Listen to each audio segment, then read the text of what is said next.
Boy. With our picks.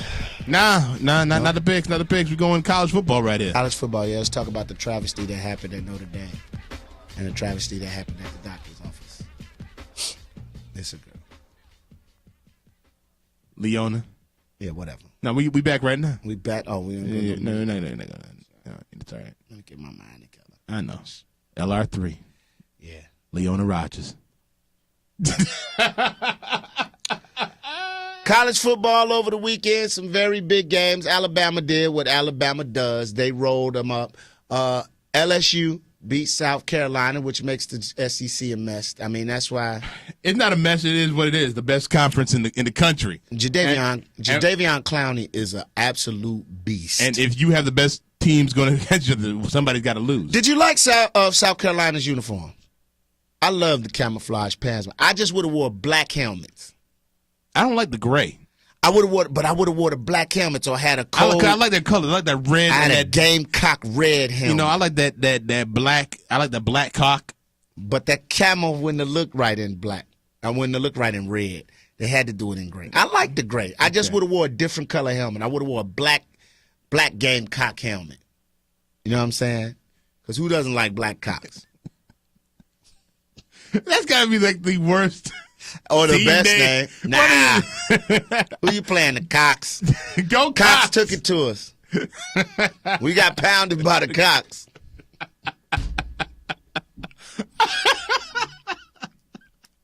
I like whenever I see females, especially down south. I couldn't be a team that played them and lost, and they had me in the interview. I was like, yeah, it was a tough game.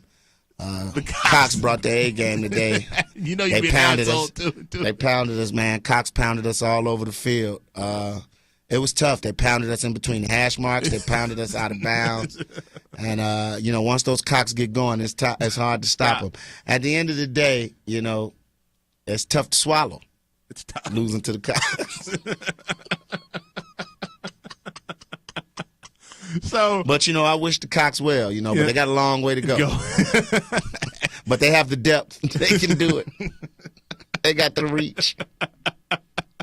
I just ain't losing to the Cox. And that quarterback, that's a stroke he got. I mean, he was running the option. We was trying to cut the cock off.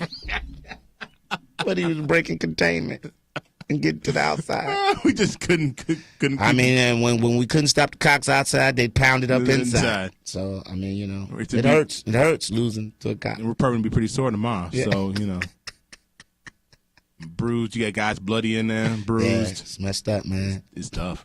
But the thing about the SEC is you see the BCS rankings came out yesterday. Yes. And you have Alabama number 1. Yep. Florida number 2. I disagree. And who would have thought Florida would be in the top 5 coming into the season? Nobody. But Alabama number 1, Florida number 2, Oregon number 3 drops from number 2 to number 3. Number 4 you have Kansas State. Number 5 you have Notre Dame. That's your top 5. I just don't feel them neither. I think Kansas State is out of place too. Here's my thing. Kansas State, I don't even know where the heck they came from. Once they beat Oklahoma, it's like everything just started churning their way. Here's the thing about Notre Dame, though. Notre Dame has had the toughest schedule out of anybody in the country. You cannot deny that. Michigan State, they're playing BYU. They're going to be playing Oklahoma. They have the toughest schedule in the country. If they go undefeated, they deserve to be number 1, be in, maybe not number 1, but be in the national championship. I don't disagree with that at all. Now, who? Notre Dame. If Notre Dame goes undefeated with their schedule, they deserve to go to the national championship. But let's be honest. It is. But I think they're the best team. No. But at the same time, come on, man. That's a little bit misleading in the fact, even if they do run a table, because the teams that are on their schedule this year that are supposedly tough have all underachieved. Oklahoma's lost. Yes. Super early. Michigan State's not the team that they were last year. Michigan. All these teams have underachieved. So what does that say? But see, here's for Notre Dame, they're beating teams that are losing to everybody. They're not losing to everybody. Michigan State just lost homecoming to Iowa. Get the really? But okay. Michigan got pounded out by Alabama. Okay, so who was Alabama played? Who has Alabama played? But Alabama's proven. They're commodity. They won the national title last year. They're the champs. And they play in the conference on any given Saturday. They can lose to anybody. Okay. You slip up, Vanderbilt to take your lunch. Okay. All right, so what I'm saying is Notre Dame is an independent. They're playing Oklahoma. We already know. I don't. You never believe in a Bob Stoops coach team, Oklahoma. Then you're going to come back and play USC, which is faltered early. They've only lost one game. It's one game they've lost. Who did they lose to? What? Did they lose Stanford. Stanford. A top 15 team. I'm just saying. But you think Stanford? You match Stanford up with. This is what I say. Put any of these teams in the SEC. And see, if we go by that, then it's like I don't respect Ohio State what they're doing right now. It's the Big Ten, so you're beating up on the Big Ten. The first time you step out of this conference and play somebody with any type of team speed, you're gonna get your ass handed to you. Look, man. I mean, the thing is, we if that's the case, we're heading towards another SEC championship game again.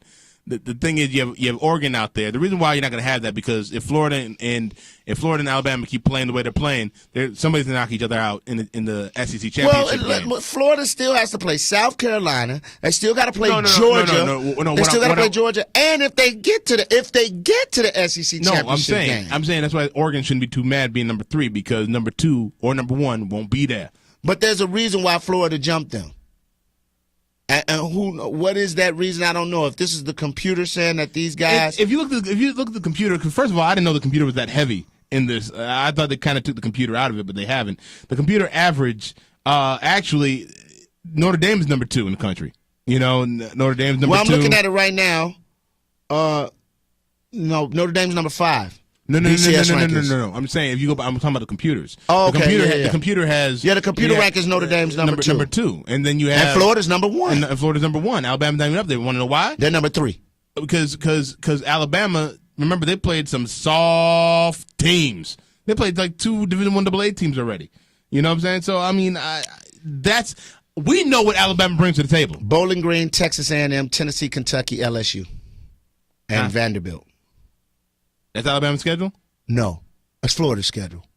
Repeat Bowling Green. Got you. Texas A&M. Texas A&M's tough. They weren't ranked. But they played them in Texas A&M. Go ahead. Tennessee. Okay. 23rd. Okay. Kentucky. LSU is the biggest win on their schedule. Yeah, it is. At LSU. But then look at Alabama's schedule. The biggest win for them is Michigan so far. 14-6. Alabama hasn't really gotten to the heart of their schedule yet. Alabama hasn't gotten now, I admit. Alabama has not gotten to their tough part. The rest of Florida's schedule is crazy. South Carolina, they're at South Carolina. They're at Georgia. Well, that it's a I mean, they got South Carolina and Georgia at home. And then Florida State, they're at Florida State for the last game of the year.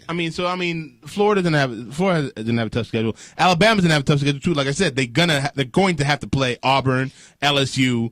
I see what you're saying. Michigan, Western Kentucky, Arkansas, Florida Atlantic, Ole Miss, Missouri. Those are their first. Exactly. So, I mean. But they got Tennessee, Mississippi State. But that's why, I don't know.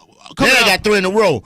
Mississippi State, LSU, and Texas A&M, who they're 18th now. No, I understand that. But my thing is that the computers are going to skew. That's why the computers are having people jump up and down. Mm-hmm. Because the computers looking at the schedule, and if you look at the schedule, you have Florida, you have Notre Dame. Here's my thing. Now, you want to talk about that game where you want to talk about that game where Stanford, the touchdown. That was bull. I'm sorry. You got to get that right. I'm sorry. Now maybe I didn't hear the whistle blow. Mm-hmm. But as far as I'm concerned, the guy's legs were still driving. He was on top of people. You as a ref cannot call him down, and he's not down. We see it all the time. Guys catch balls, roll off a defender, stand up, and run 60 yards for a touchdown. Thing is, but we've also seen guys get stopped in the backfield, not get tackled. Listen, still trying to fight, but because his momentum is stopped, they call it the ball dead. But that's the fine line, the definition of forward progress being stopped. Because he never went backwards. Mm-hmm. He fell on top of a human being and stuck the ball out, and it crossed the goal line. Mm-hmm. And when they showed the instant replay, clearly, no part of his body was down on the ground when he crossed the ball, but they're hollering, they call it dead. They call it dead. Now, I didn't hear whistles blow till after the fact, till after he stuck the ball out. And by me looking at it, that's a touchdown. Right. And the coach took the high road. I give him credit. But To me, man, it was some bullshit to keep Notre Dame undefeated. I don't think refs think like that. Technically, I don't know if they really think like that in the heat of a game. I don't think they really in the heat of a game like that. I'm not, and I'm not a conspiracy theory guy. I know. But let's think about it. It sounds What's good. going to generate some money if we got Notre Dame and Alabama undefeated at the end of the year? Oh, yeah. Notre Dame fans travel well. Alabama's going to be in the building. I can tell you and this brings back the whole mystique of back in the days. But you're going to watch Notre Dame get the doors blown off of them. I mean, I think if you get anybody outside the SEC play against Alabama, then the door is blown off of them. And here's my thing: Oregon will blow the doors off. The reason why I don't think that's going to be an issue is because they're going to be playing in Oklahoma and at USC. I think they'll beat Oklahoma. I think Oklahoma, and I was talking to some people about it, that Oklahoma, I think with their offense, even though Notre Dame's defense is off the chain, very physical. They're not fast. Once again, they're not burners. That is the issue. That's why I got undecided where I think Oklahoma's going to take them out over USC because Oklahoma's going to spread you out. Yeah. Oklahoma is all about that spread offense, and they'll be running all over the place and spreading that defense. But it depends on which Landry shows up. This is true, or the Belldozer. Mm-hmm. But the thing is that USC put the pro offense, which kind of fits right into packs it in, and it runs everything. Manti Te'o, which I'm not. Hey man, I'm not mad. Manti is best. He's gonna be in the league. He's a decent linebacker, but I just don't see any speed. They still have no team speed. And that's why I think Oklahoma's gonna give them a little bit of problems over. We'll see. I just hope this whole Notre Dame thing. Everybody's jumping on the bandwagon. I can't do it yet. I can't do it because to me, I think Stanford got robbed. I'll just be quite honest with it. When we come back, man, we're going to our picks. NFL picks and our upset specials. And that's going to do it for Sports Unplugged. But we'll be right back after this at Sports Unplugged. See out the way.